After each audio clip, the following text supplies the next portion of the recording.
একজন স্বামীকে বাঁচাতে স্ত্রী নিজের কিডনি দান করেন, পরবর্তীতে স্বামী সুস্থ হয়ে পরকীয়ায় জড়ায়, এক পর্যায়ে স্ত্রীকে মারধরও করে, পরকীয়া প্রেমিকার কাছে চলে যায়। এ ধরনের ঘটনার ইসলামী দৃষ্টিকোণ থেকে শাস্তি কি? প্রথম কথা হলো, বিবাহিত মানুষ যদি জেনায় লিপ্ত হয় তাহলে তো ইসলামের দৃষ্টিতে সবচেয়ে নির্মম এবং করুণ শাস্তির কথা বলেছে।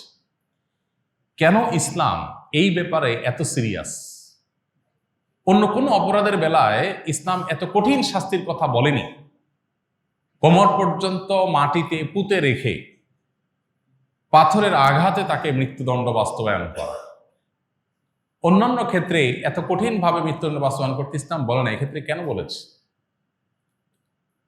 যদিও এই ধরনের শাস্তি বাস্তবায়নের ঘটনা সকাল বিকাল বা প্রতিদিন প্রতিনিয়ত ঘটবে না, এই জন্যই তো এই ধরনের অপরাধ প্রমাণিত হওয়ার জন্য অনেক কঠিন কঠিন শর্ত দিয়েছে শরীয়ত।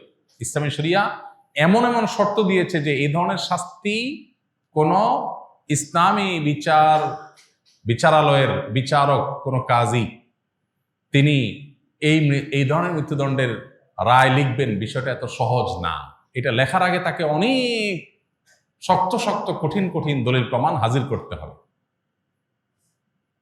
সচক্ষে সরাসরি মূল জেনার দৃশ্য দেখার মতো উপযুক্ত শাস্তির সংখ্যা পূরণ, মানে সাক্ষীর সংখ্যা পূরণ হইতে হবে, তারপর এটা হবে। এত সহজ না বিষয়টা।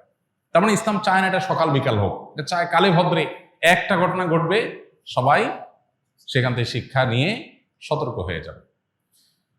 তো প্রশ্ন হলো যে এত নির্মম শাস্তির কথা কেন বলা হয়েছে ইসলামে? এর উত্তর হলো, কারণ হলো মানব সভ্যতা পৃথিবীতে টিকে থাকবে বিবাহের সুস্থ স্বাভাবিক ধারার মাধ্যমে।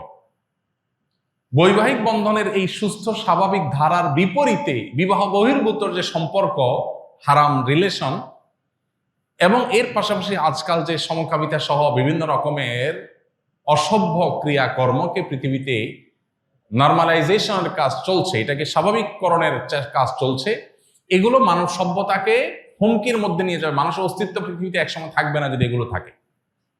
ডক্টর খন্দকার আব্দুল্লাহ জাহাঙ্গীর রহমাল্লাহ বলতেন যে একটা বড় সাইক্লোন, একটা বড় ঘূর্ণিঝড়, এরকম বড় কোনো বিপদ, জলোচ্ছ্বাস, এগুলো একটা এলাকার মানুষকে শেষ করে দিতে পারে, পৃথিবীর মানুষকে ডুবাই শেষ করে দিতে পারে, এরপরও মানুষ কিছু বেঁচে থাকবে।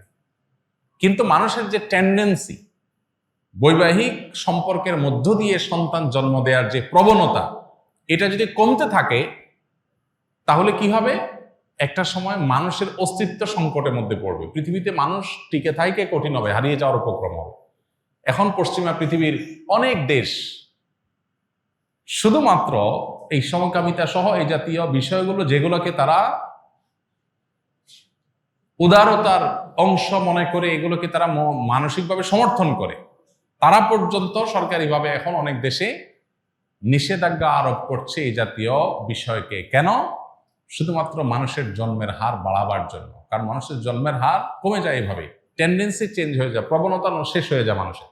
যে সমস্ত দেশ এই বিবাহ বিরোধী সম্পর্ককে অ্যাপ্রিসিয়েট করে, সেই সমস্ত দেশে, সে সমস্ত সমাজ দেখবেন মানুষের জন্মের হার কমে গেছে। মানুষ যে কি জিনিস, মানুষ যে কত মূল্যবান সম্পদ, এটা ওই সমস্ত দেশগুলো হাড়ে হাড়ে টের পাচ্ছে। এই জন্য এই ধরনের পরকীয়ার সম্পর্ককে ইসলাম সবচেয়ে জঘন্য অপরাধ হিসেবে সাব্যস্ত করে। আজ এটা ঘরে ঘরে হচ্ছে, যেটাকে ইসলাম সবচেয়ে কঠিন শাস্তি দেয় যে অপরাধের, সে অপরাধ এখন জনে জনে ঘরে ঘরে হচ্ছে, এবং এটাকে নর্মালাইজেশন করা হচ্ছে। বিনোদনের নামে, নাটক সিনেমার নামে অনেক অসভ্যতার চর্চার মধ্যে থেকে একটা হলো এই পরকীয়াকে অনেক ফিল্মের মাধ্যমে নর্মালাইজেশন করা হচ্ছে। এগুলোর ভয়াবহতা কত বেশি সেটা যে সমস্ত সমাজ, যে সমস্ত রাষ্ট্র এগুলোকে নর্মাল করেছে, তারা হাড়ে হাড়ে টের পাচ্ছে। তারা এখন প্রণোদনা দিয়েও সন্তান জন্মের হার বাড়াতে পারছে না। সো এ ধরনের অপরাধ আল্লাহর কাছে সবচেয়ে জঘন্য অপরাধ। তবে এ ধরনের অপরাধের যে শাস্তির কথা বললাম, সেটা কার্যকর করবে ইসলামের বিচারিক আদালত। এটা কোনো ব্যক্তি, কোনো গ্রুপ বিশেষ কেউ কারোর বিরুদ্ধে চাইলো আর বাস্তবায়ন করলো, এলাকা এলাকায় বিচার বসায় সেটা করার কোনো অধিকার কাউকে দেওয়া হয়নি। অতএব সে বিষয়ে সাবধান থাকতে হবে। আর সবচেয়ে বড় কথা হলো, এত বড় অকৃতজ্ঞ মানুষ, তার শাস্তি কি হতে পারে সেটা একমাত্র আল্লাহ তাআলাই ভালো জানেন। যে মানুষটা তাকে নিজের জীবন বাজি রেখে তার জীবন রক্ষা করলো, তার সাথে বেঈমানি, বিট্রে করা, এটা সুস্পষ্টভাবে তার নেয়ামতের কুফরি করা। আর আল্লাহ তাআলা বলেছেন, ওয়ালা ইন কাফারতুম ইন্না আযাবি লাশাদীদ। আল্লাহর নেয়ামত, মানুষের অবদান, এগুলোকে অস্বীকার করা এটা আল্লাহর আযাবের কারণ। বিধায় আল্লাহর ভয় আমাদের মধ্যে থাকা দরকার। স্ত্রী কখনো মা হতে পারবে না। এখন একটি সন্তান দত্তক নিতে চাচ্ছি, সন্তান দত্তক নেওয়া যাবে কিনা? সন্তান দত্তক নেওয়া জায়েজ, নাজায়েজ কোনো বিষয় না।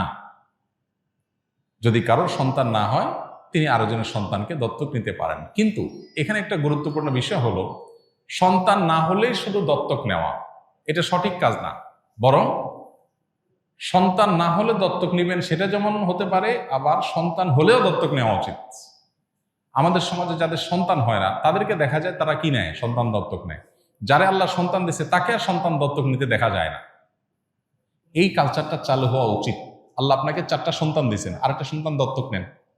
গরিব, অসহায়, এতিম, মা বাপ নাই, মারা গেছে, এরকম একটা সন্তানকে নিজের সন্তানের মতো গ্রহণ করেন, তার পড়াশোনা, থাকা, খাওয়া সব ব্যবস্থা করে দেন। আমরা দত্তক নেই আমাদের স্বার্থে, বাপ ডাক শোনার জন্য, মা ডাক শোনার জন্য দত্তক নেই, যে আমাকে বাপ ডাক, মা ডাক শোনানোর মানুষ নাই, অতএব আমি একজনের বাচ্চাকে নিলাম, সে আমাকে ডাকবে। তাহলে এটা হলো নিজের স্বার্থের দত্তক নেওয়া। এটা জায়েজ, শর্ত সাপেক্ষে জায়েজ। কি শর্ত? শর্ত হলো এই ছেলে বড় হলে আপনার স্ত্রী তার সাথে তার পর্দা করতে হবে, কারণ সে তার রক্ত সম্পর্কে কেউ না, যদি রক্ত সম্পর্কে না হয় আর কি। আর রক্ত সম্পর্কীয়দের মধ্যে যদি দত্তক নেন এমন কেউ, যেমন বোনের ছেড়ে নিল, তাহলে তার পর্দার ব্যাপার নেই।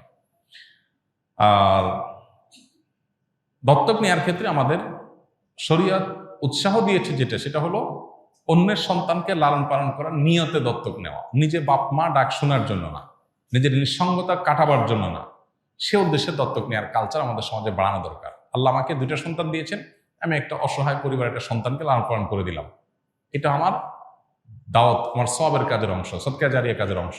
সেই উদ্দেশ্যে দত্তক নেওয়া দরকার। আমার সন্তান হয় নাই, তাই নামাজের সেজদায় রব্বি হাবলি মিনাস সলিহিন দোয়াটা পড়তে চাই, এটা পড়া যাবে কিনা? নামাজের সেজদায় কোরআনে কারীমের আয়াত তেলাওয়াত করতে নবী সাল্লাল্লাহু আলাইহি ওয়াসাল্লাম পরিষ্কারভাবে নিষেধ করেছেন। সো আমরা নামাজের সেজদায় কোরআনের আয়াত তেলাওয়াত করব না। কিন্তু আপনি যে দোয়ার কথা বলেছেন, রব্বি হাবলি মিনাস সলিহিন, হে আল্লাহ আমাকে নেক সন্তান দেন, এই দোয়াটা এটা কোরআনের আয়াত হওয়ার পাশাপাশি এটা একটা দোয়া। আর সিজদা এটা দোয়া করার একটা গুরুত্বপূর্ণ জায়গা। নবী করিম সাল্লাল্লাহু আলাইহি ওয়াসাল্লাম বলেছেন, আকরাবু মা ইয়াকুনুল আবদু মির রাব্বিহি ওয়া হুয়া সাজিদ ফাআকসিরু ফীহি আদ-দুআ। বান্দা আল্লাহর সবচেয়ে কাছাকাছি যেতে পারে যখন সিজদায় যায়। সিজদায় গেলে আল্লাহর সবচেয়ে নৈকট্যে পৌঁছতে পারে মানুষ।